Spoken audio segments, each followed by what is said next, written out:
নমস্কার, তোমরা দেখছো স্বপ্নপূরণ এডুকেশন চ্যানেল। আমরা প্রতিদিনের মতন আজকেও নিয়ে চলে এসেছি কিছু গুরুত্বপূর্ণ প্রশ্ন ও উত্তর নিয়ে বাংলায় গুরুত্বপূর্ণ প্রশ্ন উত্তরগুলো প্রতিদিন পাওয়ার জন্য আমাদের চ্যানেলটি লাইক, কমেন্ট, শেয়ার এবং সাবস্ক্রাইব করে দেবে। সাবস্ক্রাইব করে বেল আইকনটি প্রেস করে নেবে, তাহলে নতুন নতুন ভিডিও নোটিফিকেশানগুলো তোমরা খুব সহজেই পেয়ে যাবে। এবং আপকামিং পরীক্ষার জন্য এই প্রশ্ন উত্তরগুলো কিন্তু খুব গুরুত্বপূর্ণ, তাই ভুলেও কেউ ভিডিওটা স্কিপ করবে না, পুরো ভিডিওটা অবশ্যই মনোযোগ সহকারে দেখবে। এবং নতুন যারা আমাদের চ্যানেল প্রশ্ন উত্তরের ভিডিওগুলো দেখছো তারা অবশ্যই লাইক, কমেন্ট, শেয়ার এবং সাবস্ক্রাইব করে দিও। সাবস্ক্রাইব করে বেল আইকনটি প্রেস করে নিও, তাহলে নতুন নতুন ভিডিও নোটিফিকেশানগুলো তোমরা খুব সহজেই পেয়ে যাবে। এবং তোমরা প্রশ্নগুলো দেখা মাত্রই কমেন্ট বক্সে উত্তর করার চেষ্টা করবে এবং সর্বশেষে কমেন্ট বক্সে উত্তর করে জানাবে যে আজকে কটি উত্তর সঠিক করেছো। তাই অযথা সময় নষ্ট না করে চলে আসি আজকের প্রথম প্রশ্নে। আজকের প্রথম প্রশ্ন, আলোর প্রতিফলন ঘটাতে সক্ষম অধাতু কোনটি? এখানে চারটে অপশানের মধ্যে সঠিক উত্তরটি হয়ে যাবে অপশান ডি, হীরক।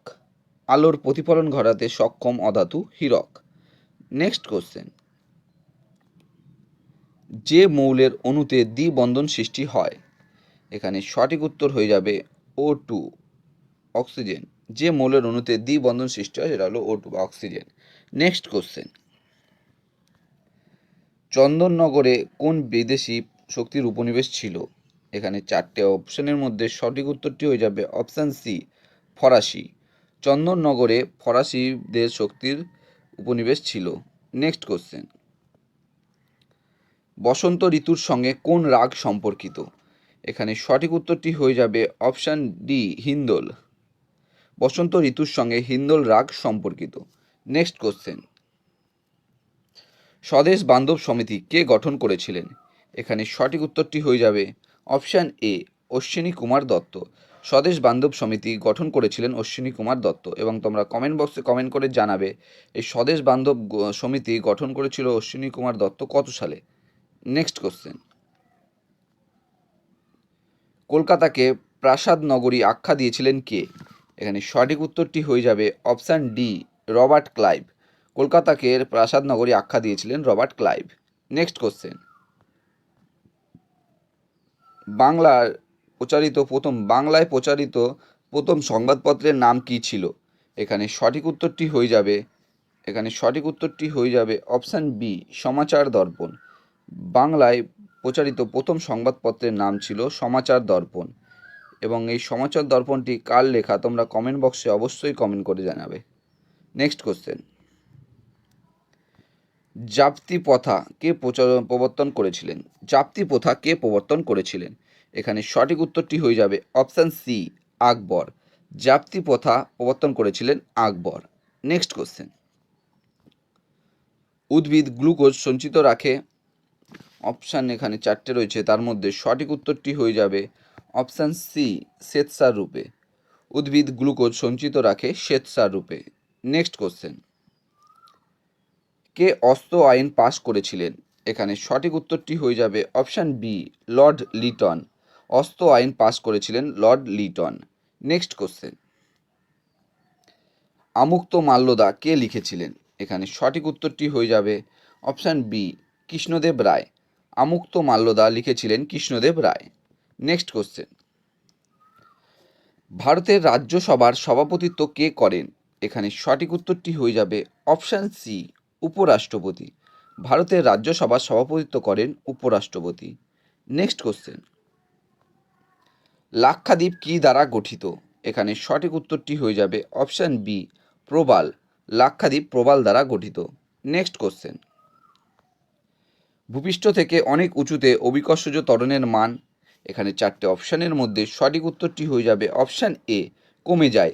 ভূপৃষ্ঠ থেকে অনেক উঁচুতে অভিকর্ষজ ত্বরণের মান কমে যায়। নেক্সট কোশ্চেন,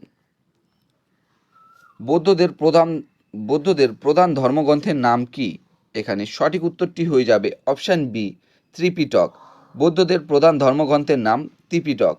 নেক্সট কোশ্চেন, ভারতের সবচেয়ে পুরাতন তৈলক্ষেত্র কোনটি? এখানে সঠিক উত্তরটি হয়ে যাবে অপশান বি, ডিগবয়। ভারতের সবচেয়ে পুরাতন তৈলক্ষেত্র বা তৈলখনি হচ্ছে ডিগবয়। এবং তোমরা কমেন্ট বক্সে কমেন্ট করে জানাবে এই ডিগবয়টি কোন রাজ্যে অবস্থিত। নেক্সট কোশ্চেন, পদার্থের রাসায়নিক ধর্মের জন্য দায়ী কে? এখানে সঠিক উত্তরটি হয়ে যাবে অপশান এ, ইলেকট্রন। পদার্থের রাসায়নিক ধর্মের জন্য দায়ী ইলেকট্রন। নেক্সট কোশ্চেন, কার্বনের আইসোটোপ সংখ্যা কত? এখানে সঠিক উত্তরটি হয়ে যাবে অপশান ডি 4। কার্বনের আইসোটোপের সংখ্যা 4। নেক্সট কোশ্চেন, ইংরেজ শাসিত ভারতবর্ষে কলকাতা কোন সাল পর্যন্ত রাজধানী ছিল? এখানে সঠিক উত্তরটি হয়ে যাবে অপশান সি 1911। ইংরেজ শাসিত ভারতবর্ষে কলকাতা 1911 সাল পর্যন্ত রাজধানী ছিল এবং যখন কলকাতার রাজধানী 1911 সালে পরিবর্তন করা হয়েছিল দিল্লিতে, তখন এর ভাইসরয় কে ছিলেন? নেক্সট কোশ্চেন, রেগুলেটিং আইন পাশ করেছিলেন? এখানে সঠিক উত্তরটি হয়ে যাবে option D British parliament. Regulating আইন পাস করেছিলেন British parliament. Next question, Simon commission নিযুক্ত হয়েছিল? এখানে 4টে অপশানের মধ্যে সঠিক উত্তরটি হয়ে যাবে অপশান বি প্রশাসনিক সংস্কারের জন্য। সাইমন কমিশন নিযুক্ত হয়েছিলেন প্রশাসনিক সংস্কারের জন্য। এবং তোমরা কমেন্ট বক্সে কমেন্ট করে জানাবে এই সাইমন কমিশনে কত সালে ভারতবর্ষে এসেছিল এবং সাইমন কমিশন বয়কটের কারণ। নেক্সট কোশ্চেন, রাজ্য পুনর্গঠন কমিশনের সুপারিশ পশ্চিমবঙ্গে কবে রূপায়িত হয়েছিল? এখানে সঠিক উত্তরটি হয়ে যাবে অপশান এ 1956 সালে। রাজ্য পুনর্গঠন কমিশনের সুপারিশ পশ্চিমবঙ্গে 1956 সালে রূপায়িত হয়েছিল। নেক্সট কোশ্চেন, দুধ হলো এক প্রকার দ্রবণ যাকে বলা হয়? এখানে সঠিক উত্তরটি হয়ে যাবে অপশান সি ইমালশন। দুধ হলো এক প্রকার দ্রবণ যাকে বলা হয় ইমালশন। নেক্সট কোশ্চেন,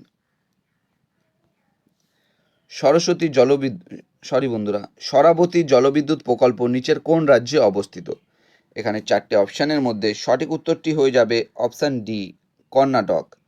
সরাবতী জলবিদ্যুৎ প্রকল্প কর্ণাটক রাজ্যে অবস্থিত। নেক্সট কোশ্চেন, ত্রিস্তর পঞ্চায়েতি রাজ ব্যবস্থার মধ্যবর্তী স্তর কোনটি? এখানে 4টে অপশান রয়েছে। 4টে অপশানের মধ্যে সঠিক উত্তরটি হয়ে যাবে অপশান সি পঞ্চায়েত সমিতি।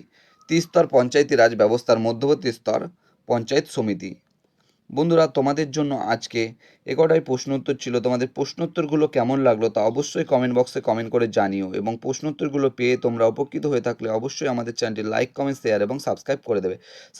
সাবস্ক্রাইব করে বেল আইকনটি প্রেস করে নেবে, তাহলে নতুন নতুন ভিডিও নোটিফিকেশনগুলো তোমরা খুব সহজেই পেয়ে যাবে। এবং নতুন যারা আমাদের চ্যানেল প্রশ্ন উত্তরের ভিডিওগুলো দেখছো তারা অবশ্যই লাইক, কমেন্ট, শেয়ার এবং সাবস্ক্রাইব করে দিও। সাবস্ক্রাইব করে বেল আইকনটি প্রেস করে নিও। আমাদের ডিসক্রিপশন বক্সে ফেসবুক গ্রুপ, টেলিগ্রাম গ্রুপ এবং হোয়াটসঅ্যাপ গ্রুপের লিঙ্ক দেওয়া আছে, সেখানে গিয়ে সবাই অবশ্যই জয়েন করে নিও। এবং তোমরা তোমাদের বন্ধুদের প্রচুর পরিমাণে ভিডিওগুলো শেয়ার করো, যাতে তারা আপকামিং পরীক্ষায় প্রশ্নোত্তরগুলো পেয়ে উপকৃত হতে পারে। এবং তোমরা কমেন্ট বক্সে যেসব প্রশ্নের উত্তরগুলো জানতে চাইছো সেগুলো কিন্তু অবশ্যই কমেন্ট করে জানিও। এবং তোমরা অবশ্যই কমেন্ট বক্সে আজকে কমেন্ট করে জানাবে যে কটি উত্তর 25টার মধ্যে তোমরা সঠিক করতে পেরেছো।